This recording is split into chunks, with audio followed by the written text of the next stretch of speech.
It's time for the trackers. All right, that leads us over to something I'm very curious about. The Cage curse tracker. Right. See this breakdown. It felt very heavy. It is. I mean, we haven't had this many curses since Birdie.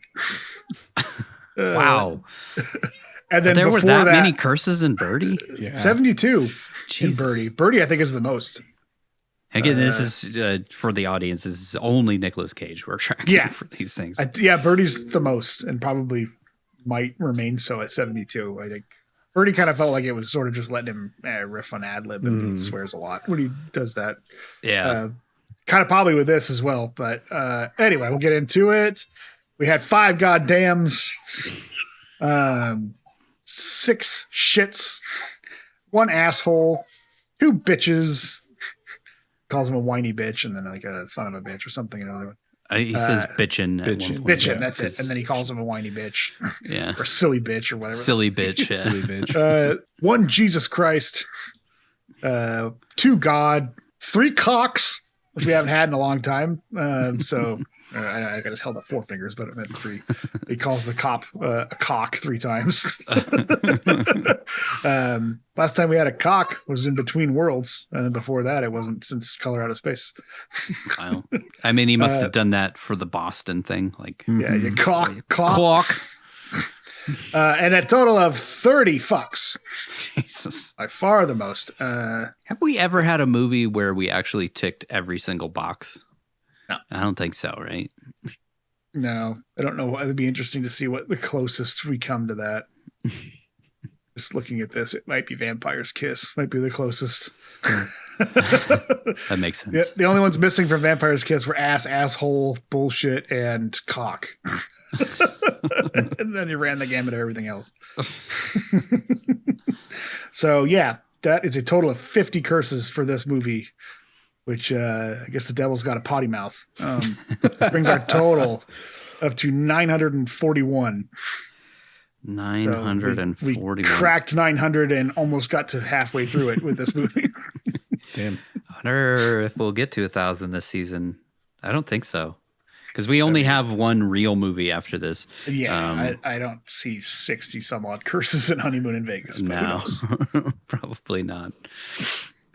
Runtime. This was 90 minutes, which is... we've had quite a few 90-minute films. Between Worlds was our last one that was 90 minutes.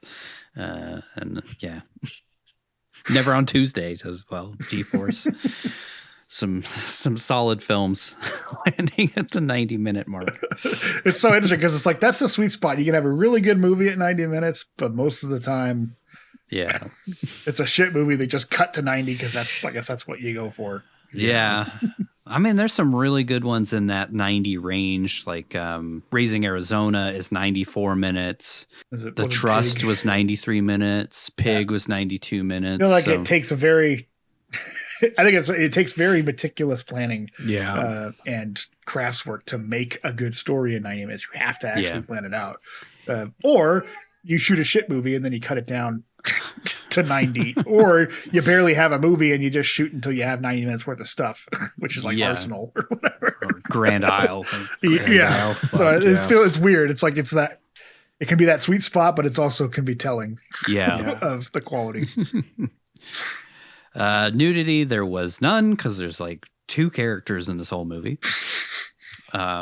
State and Country Tracker, we went to Vegas once again. That is now Con Air, The Trust, Next, and Sympathy for the Devil, all in Las Vegas. Budget versus gross, I couldn't find a budget anywhere. That keeps happening to us a lot with these kind of unrated direct to streaming films. Yeah. I don't really know. Like, it seems like it's changed. Like, I feel like you used to have to, because if you look through our films that we've done, everything pre like 2012 has a rating.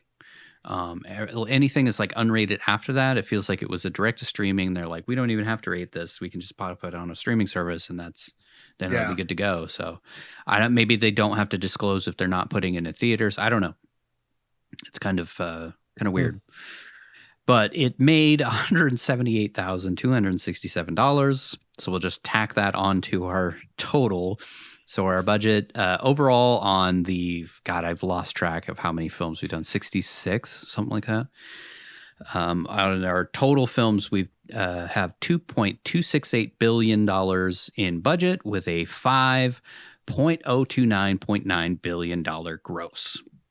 On our top grossing films, surprisingly, this is near the bottom. It's sandwiched between Christmas Carol and Between Worlds, two of the best films we ever talked about on the show.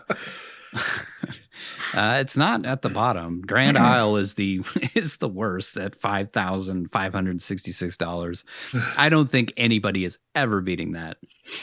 No.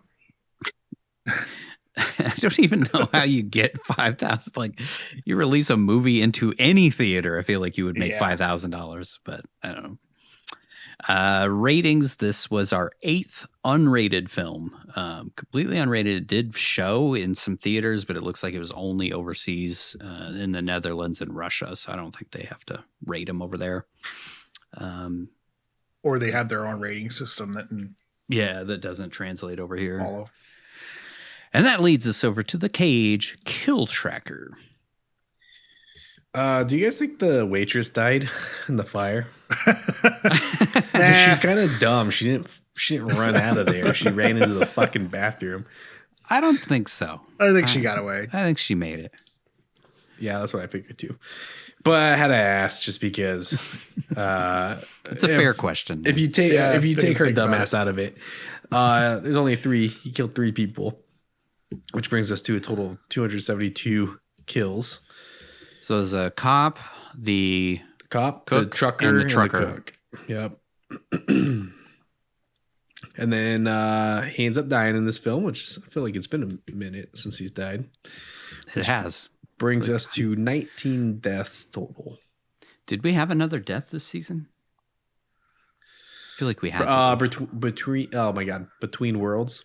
Yeah, that's right. That's right. Yeah, I think this is the last movie he died in. And Outcast. Oh yeah, Outcast. That's right. He does. Die Who could forget that? And Long film? Legs. And long legs. Okay, so I guess it hasn't been a while. It just feels like I guess we did have a fair amount this year. It just feels like it's been a while. Yeah.